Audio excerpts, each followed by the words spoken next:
Germany, and in Germany I'm the major importer for rum Agricole of all kinds.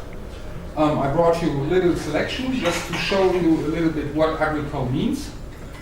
And my approach is not very technical, because for me, rum, it's passion, it's a little bit like love. You know, you can read books about making love, but if you don't make it, you will never understand what it's all about. So my approach over here is also, I will tell you the technical stuff, what it is and so on, but for me, the most important is taste it, take the smell, take all what comes with it and give it a chance. And this will help more than any kind of technical explanation, which I will give you just on passing by. But really, the important thing is you just have to taste it and smell it. It changes the whole approach.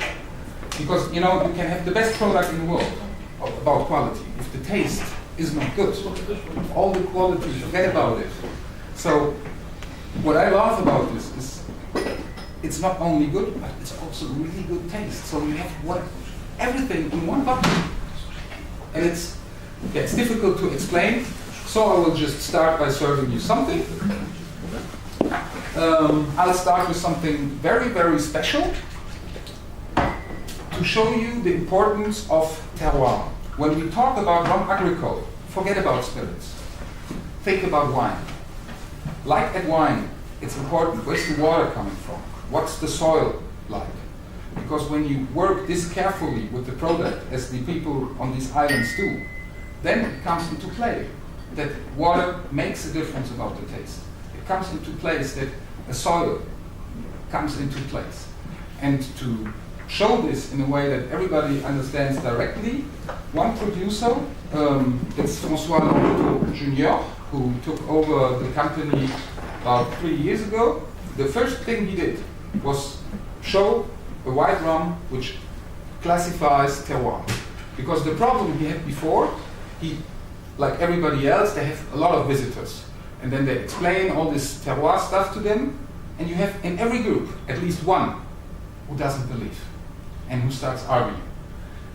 And you can tell them whatever you want, they won't believe you. If you give them this, there is no discussion about it. It's just visible for everybody. Even if you don't know nothing about spirits, you will taste the difference. So I'll start with one. Don't drink it directly because you have to compare the two whites to see the difference. So the first one is the so-called Parcelle 1, the field number 1, which is a sandy field which has a view on the Atlantic. So the soil is rather poor because sand doesn't give that much aroma, but because of the close position to Atlantic, you have the rain machine which is bringing all the time all kinds of minerals and the water. So very interesting. But when you compare with the one that comes afterwards, you will see the terroir.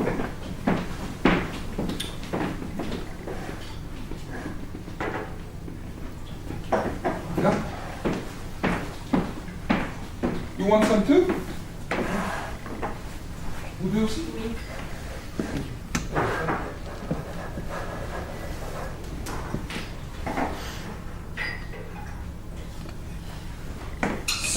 Sorry, can I see the bottle?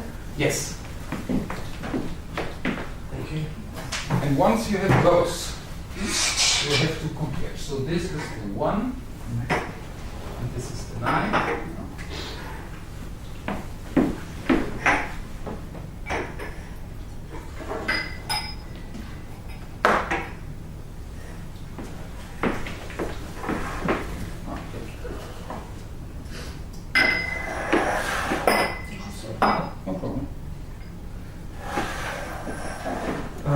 Which one do I take? Okay. For me, these master classes are always difficult because I have 300 different varieties of rum Agricole. Now I'm showing you 8. For me, it's really difficult to choose these 8 because the whole idea of my approach is I don't choose.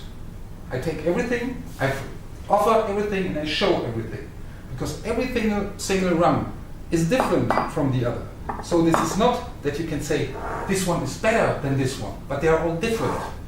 It's when you have this approach, it's difficult to choose, because what do you choose? Because they are all great.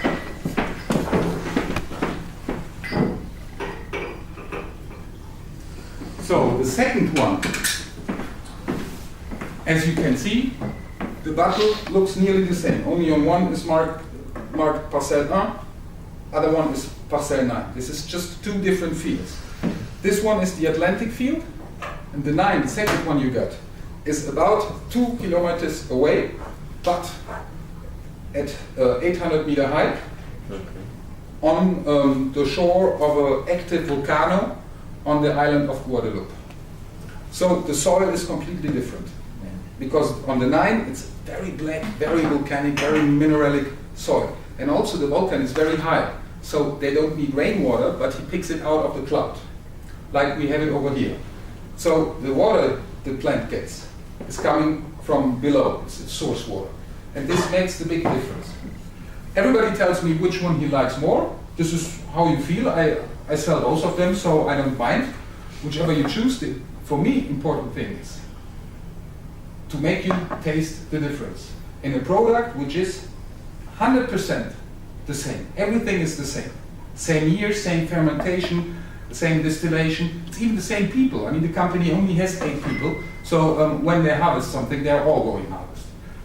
But the difference should be tastable.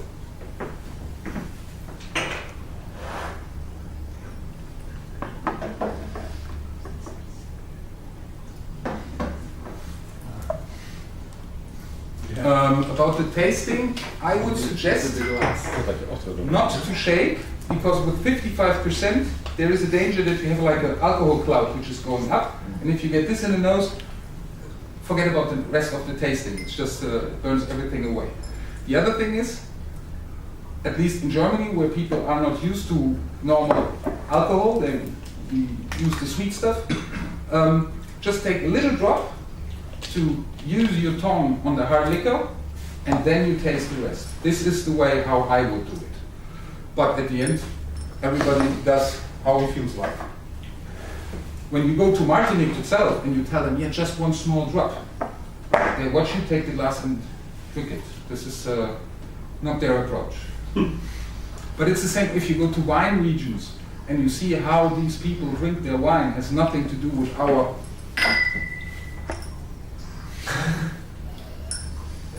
For them, it's wine, and they drink it, and it's good or not. But all these shenanigans around, usually in the producing area, they don't make it.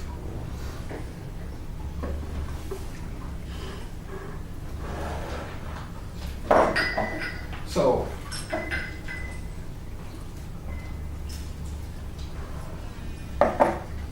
reactions already? Do you smell already a difference, maybe? My nose are not. More you taste. Okay. More you taste. Prefer volcanic, but Yeah, most people actually prefer the volcanic side.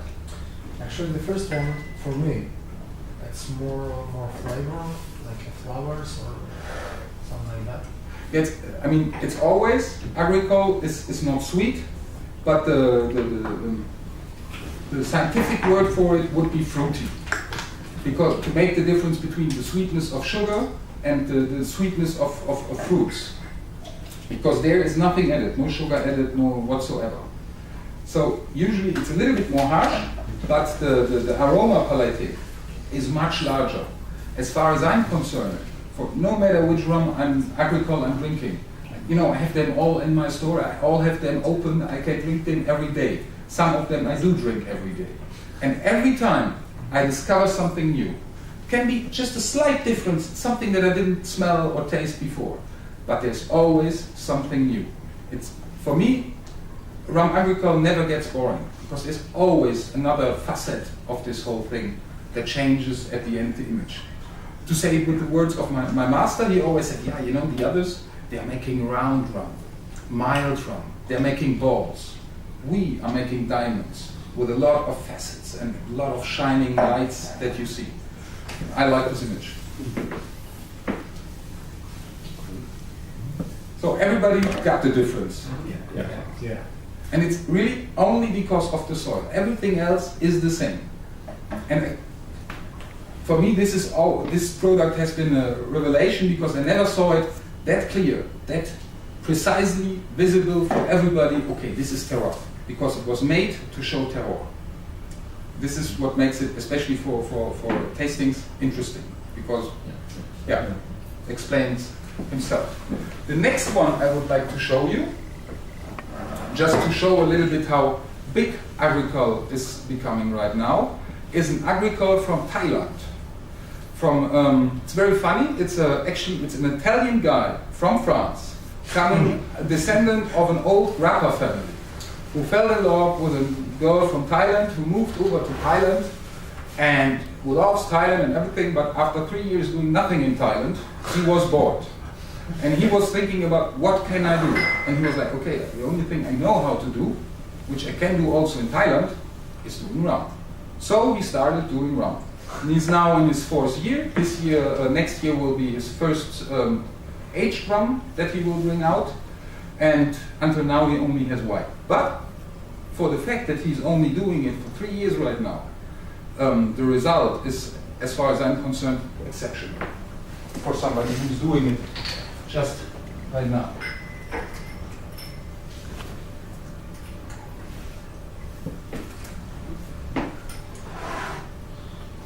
So next year tasting, there will be an aged Thai Agricole. And the guy, he made a social program out of it. This rum is coming from Isan. Isan is the poorest area of Thailand. Whenever you hear of prostitution or Thai women get bored so that they can come to Europe to be married to a guy who nobody wants to have, then these girls are coming from Isan because they're so poor, they're just trying to survive. And their problem is, it's a rice region, so they have, for 4 months per year, 2 times 2 months, they have full employment when there is harvest. And the rest of the time, people are hungry because there's nothing. There's nothing. And now, cane comes into place. Because you harvest the cane in a completely different... You already have? Yeah. You harvest on a different months than rice. So, suddenly, in this area where he is, they have 6 months work per year, and not only 4, which makes a big difference. And also, one reason is labor in Thailand is cheap, but also because he has this idea of saving a little bit, if not the world, then this region. Everything is done by hand, from the first step to the last, to bring people to work. And for the point that it's a social project, the rum is just really, really good. Hello. Hello. So have a sit. One you missed, you get it later on. Right now we are trying rum Agricole from Thailand, produced by an Italian guy who actually was born in France. So there is only one producer in the world who is not producing in France or is French. Is one producer in Laos who is actually making Agricole rum, and he's Japanese. But everything else on Agricole is made in France or by French, because all the others, they don't know how to do this. It's too difficult. It's a little bit sad about it is that it's only 40%, but there's a simple reason for it. In Thailand, it's forbidden to put something else in bottle than 40%. You're not allowed to put more than 40%. He's working on it. I don't know what he's working on it, but his plan is to change legislation so that he's allowed to make stronger rum. I don't know if they will do. I don't know if he will succeed, but I see it like I see it with myself. If you don't try it, you'll never know. So he's positive about it. I got a question of how much you think the quality of the sugar can influence the quality of the rum.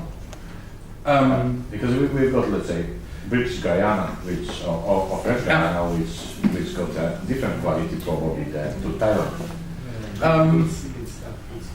I don't talk so much about the quality of the cane, but the quality of the production chain. If you have the less time there is between cutting the cane and pressing it, the better it is. In Martinique, by law, it's 6 hours between cutting and pressing. It's the maximum. On other areas, you don't have the same legislation, so sometimes they take more time between cutting and pressing. But you know, there where sugarcane grows, it's very humid, it's very hot. Yeah. From the moment you cut the cane, it starts working. So you really, you're not allowed to lose any time. Every hour that it takes longer makes less quality.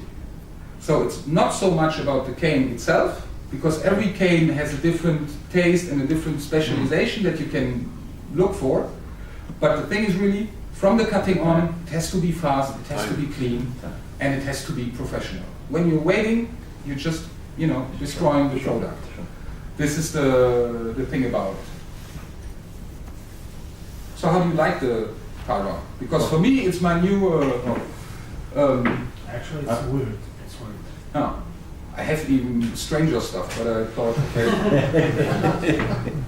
Yeah, I have a rum from New Caledonia and Agricole. New Caledonia is about 1,500 kilometers east of Australia, somewhere in the middle of nowhere. And the quality is good, but the taste is, I needed several tastings before I started liking the rum, because before I wasn't sure. It was so different than everything else I tasted that I was like, yeah, I don't know. But now I really like it. So, as always, just give the thing a little bit of time. The next one I want to present you is from the house of HSE, which means Habitation Saint-Étienne. It's one of the smaller producers on the island, fast growing, but until now not so big. And they brought out the Black Sheriff, which was constructed especially to be as smooth as possible. Something that you usually don't find in an Agricole, because an Agricole, yeah, it's like a Scotch. It's coming, it's direct, and there's no shenanigans around it. So how did they get this thing smooth without sugaring and so on, the stuff? There's a simple thing you can do. Usually when you buy barrels, then you are delivered like an IKEA package. They in a separate staves. Yeah. They don't give you the cask, but like all the stuff, and then you have to rebuild it at home. But this means that the wood, once it arrives over there, is quite dry. So if you don't deconstruct the cask, but you let it like it is, once it's empty, you just like put plastic around it, box, airplane, and over. This makes that the cask arrives, how can I say, humid.